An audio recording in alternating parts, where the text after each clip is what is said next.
Whenever you're thinking about doing something questionable, like ordering a giant neon cocktail or wearing Crocs or putting your hair up in a man bun, ask yourself, would Steve McQueen have done this?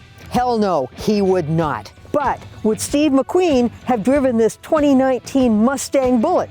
Hell yes, he would have. He would have been on that like red on a tomato. This is actually the third one that Ford has done. There were also Bullitt Mustangs for 2001 and 2008. This one was unveiled in 2018 on the 50th anniversary of the movie, and even the original movie car came out to the North American International Auto Show out of hiding for the debut. The Bullitt starts at $57,525, and that's a lot of money, but you get pretty much everything for that. It uses a 5-liter V8 that normally makes 460 horsepower on the Mustang GT, but here it's beefed up to 480 horses, along with 420 foot-pounds of torque.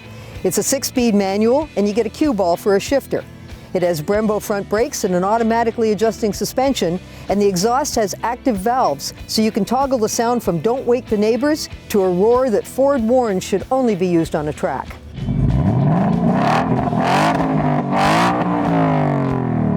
The Bullitt also has track apps in its instrument cluster's brain, so you can measure your laps and save your best time, and a drag strip setting with launch control and line lock. But even if you never get to the races, the Bullitt is great fun on the street.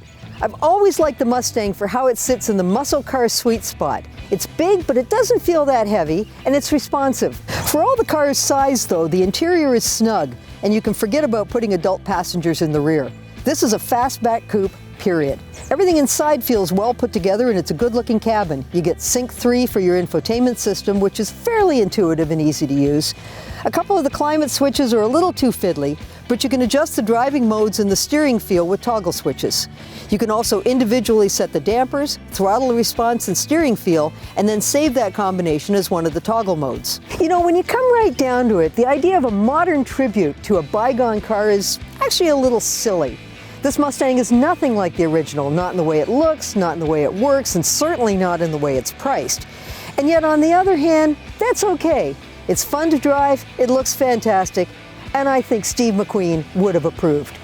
For Driving.ca, I'm Jill McIntosh.